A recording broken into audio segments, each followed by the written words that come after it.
Hi everyone, welcome back to the channel Journey with Hassel. Today's vlog is all about Jananayakam, Vijay's 69th and final film before stepping fully into politics.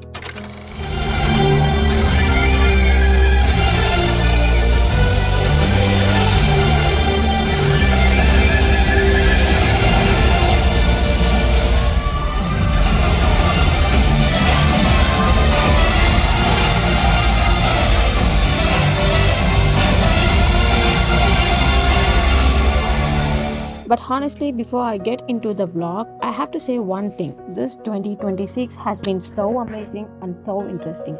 I don't even know where to start, but now I want to be clear first because I'm not that well versed in politics and I'm not here to say one party is better or other one is the best. Some of you will support one side and some might be on the others. That's completely fine. People have their own opinions and I completely respect that. What I'm saying right now is just the truth, plain and simple.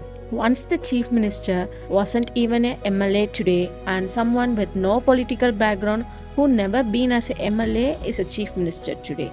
To me, that reflects the strength of democracy and the value of every single vote. I am not supporting or criticizing any party leaders or their ideologies. I am simply talking about the power of people decisions and how democracy can bring unexpected outcomes. I don't want this video to turn into political debates or controversy because in future maybe n number of people will be watching this video and n number of people will have n number of opinion, and every n number of opinion is respectable in n number of way as well. So I just want to share exactly what happened, and that's it. At the end of the day, no matter how powerful someone is, whether it's a chief minister, prime minister, or even the president, the real power ultimately lies with the people, and that's the point I want to make sure to you guys. Once again, without getting into any political drama or controversy, let's shift gear and get into the vlog.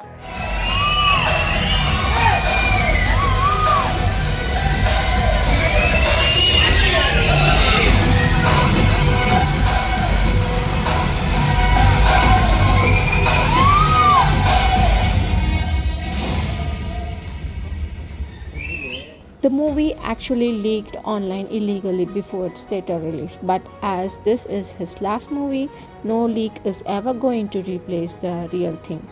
It deserves with the whistle, goosebumps, and celebrations, and that's that to watch it instead of going to PVR or IMAX. Paying high ticket price and expensive popcorn just to sit quietly and watch doesn't feel worth it for these kind of movies. I happen to be travel and hustling around in Hosur, and that's where I found this cozy little local theater and thought this would be the nice place to watch it. Now, here's the thing about these local theater. There is no ticket booking, no seat number, nothing. You just want to walk in, grab the ticket, and whomever gets in first picks their best spot. So I decided to catch this movie at midnight, and even though the whistle weren't quite as loud as the evening show, it still wasn't some silent scrolling on your phone kind of crowd like you get at the PVR or an IMAX. And honestly, to be frank, the ticket price was way lower for me when going to this movie. If the movie is 9:15 or 9:30, always go to the movie inside the theater at 9:45 because PVR will give lots of freaking advertisements, and even PVR will give its own PVR advertisement itself. But movie like Avatar or Michael Jackson in PVR or an Odyssey movie in IMAX, that's totally fine. And since there is no option to skip those advertisements, anyway, it's fine. But movie like Jananayagam is different. People aren't going for the directors, the producers, or even for the music. They are going for Vijay because it's his last movie. I also felt this movie was made to hype his character, especially with his political journey in mind.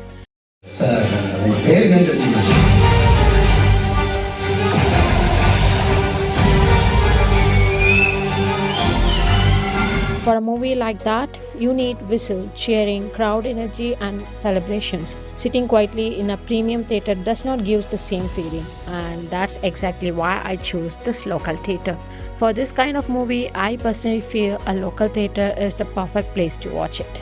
Well, I will show some of the clips that I took inside the theater without any copyright issue, so I can upload them. And yeah, here are those clips for you guys.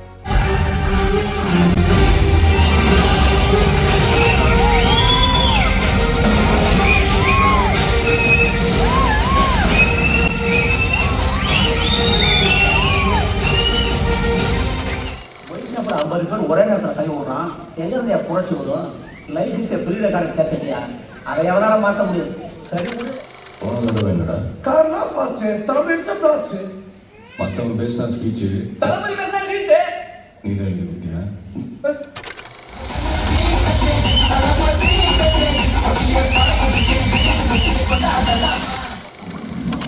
Wait. Check the manufacturer. Madan Gowri மெஷினுக்கு யோசிக்கிற capacity கிடையாது. யார் எதிரிங்க program பண்ணாலும் அவங்களை attack பண்ணும். ஏன் அவங்களே கூட அட்டாக் பண்ணும். எப்படி மனுஷனுக்கு மத வெறி ஜாதி வெறின்னு ப்ரோக்ராம் எழுதிட்டா அவங்களுக்குள்ளேயே கலவரம் பண்ணி வாங்கிச்சு கொண்டு வானுங்களே அந்த மாதிரியா? அவன் வெட்டின ஒவ்வொரு வெட்டும்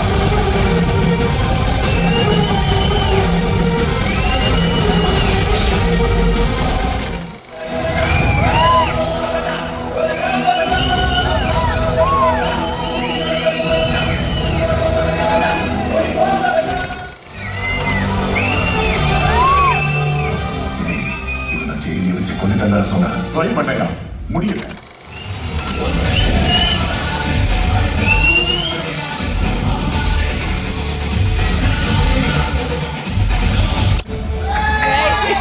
Coming.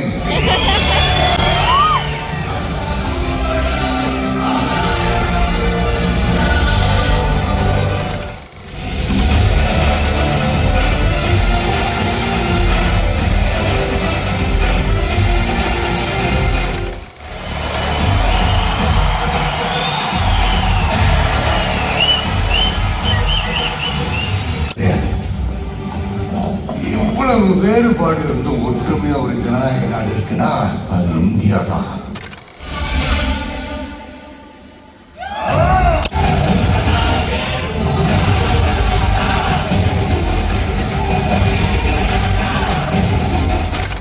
This is one of my favorite scenes because it gives real political knowledge. It shows what exactly happens in today's politics. It does not feel like just a scene.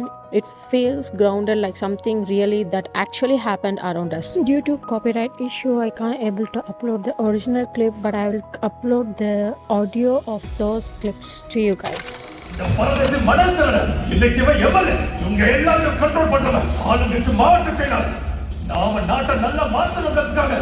இந்த மாதிரி கிரிமினல்ஸ் எல்லாம் arrest பண்ணி ஜெயில போடுறோம். ஆனா இந்த ஜனங்க இந்த பப்ளிக் நாம அரெஸ்ட் பண்ண அதே கிரிமினல்ஸ்க்கு ஓட்டு போட்டு பதவி கொடுத்து அதிகாரத்துல உட்கார வைக்கிறாங்க. நாம அரெஸ்ட் பண்ண அதே கிரிமினல்ஸ்க்கு நாம சல்யூட் அடிக்கணும். Salute sir, salute. இங்க மட்டும் இல்ல, இந்தியா ஃபுல்லா இதே நிலைமைதான். To be frank, this is my favorite question because I always used to wonder about it since from my childhood. Why are most politicians are old? Why are there so few countable people in their 20s, 30s or even in 40s in politics? It seems like most politicians are entering politics after the age of 45 or 60. I feel like they are entering into the politics after their retirement in their real life, I think so. I'm sorry if I said anything wrong. For the very first day when I became eligible to vote, this question has always been in my mind. Why aren't there more young leaders? I feel like every age group can contribute something valuable. Elderly people may have experience and knowledge, but at the same time, there are some things they may not fully understand from a young person perspective. Likewise, young people may not always understand the experience of older generation. I agree with that as well. That's why I feel every age group should have proper representation in politics. Another thing I always thought about this is for almost every job there is an interview.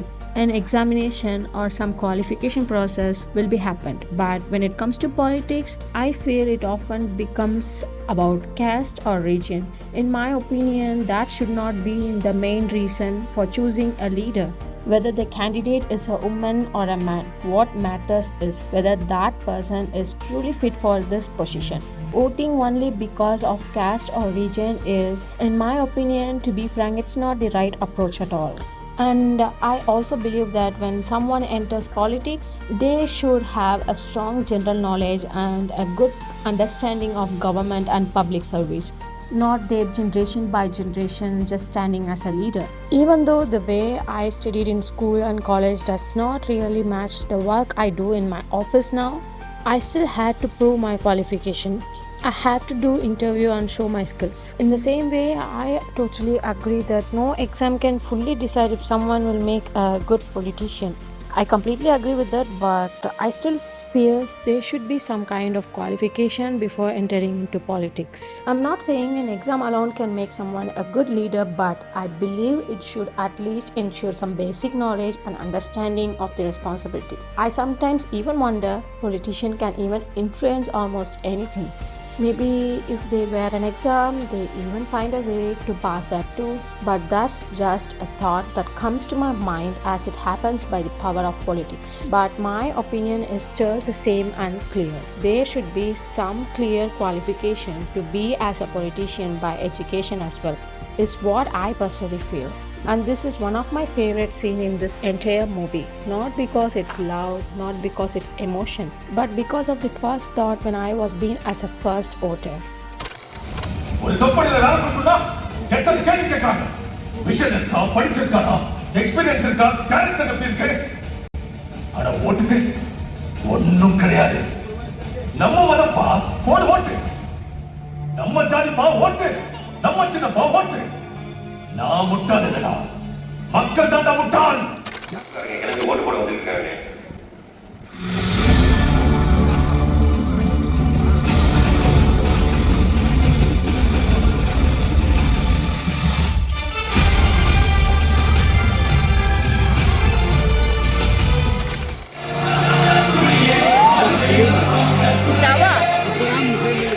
Finally, there was a cameo, just a glimpse of him at the end, like a farewell video. No lengthy dialogues, just that emotional appearance. Anirudh's music in the background perfectly matches the moment. It just feels the audience like representing the end of his acting career.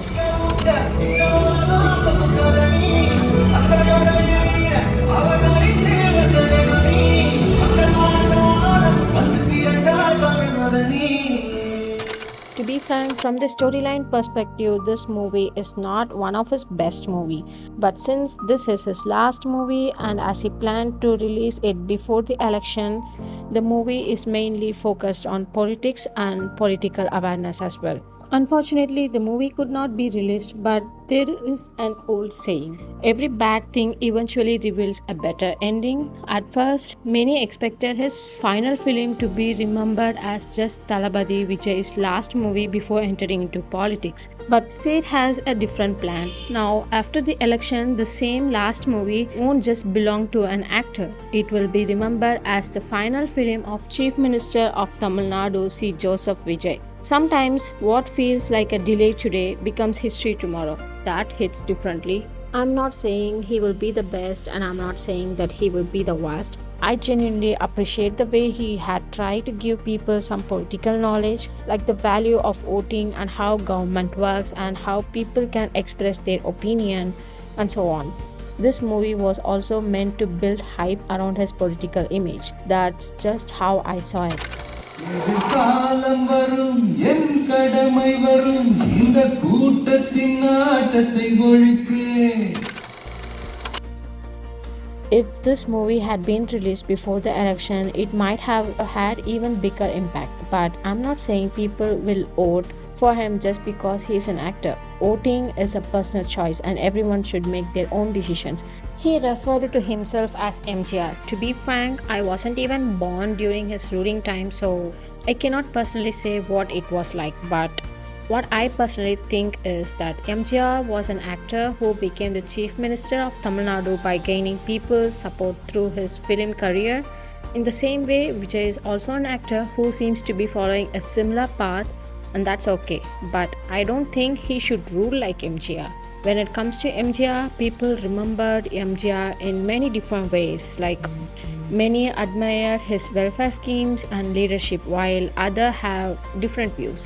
It's true that he faced personal controversy and marital affair rumors as well. What I personally feel is that instead of comparing himself to MGR, he can represent himself as Kamaraj, who served as Chief Minister of Madras from 1954 to 1963. That person was remembered for his true leadership since today. And being a leader need to be like him, is what I personally feel. and this is his first time being as a chief minister of Tamil Nadu. Let's see how he is rooting on. And yeah, it's all about the thought that I have personally experienced after seeing Jananayakan movie. Now it's almost 1 p.m. and I'm heading back home. Hosur is quite a small city, and because it's small place, there weren't many shops around. There were hardly any people on the road, just a few street dogs wandering around. I was riding back home through the empty road in this cold, pleasant weather, and honestly, it was a peaceful way to end the day. And this is all about today's vlog. Hope you guys enjoyed it and accepted my opinion. If any of my opinion is wrong, please mention in the comment section so I will know in future. Catch you guys in the next vlog. Until then, take care and tata.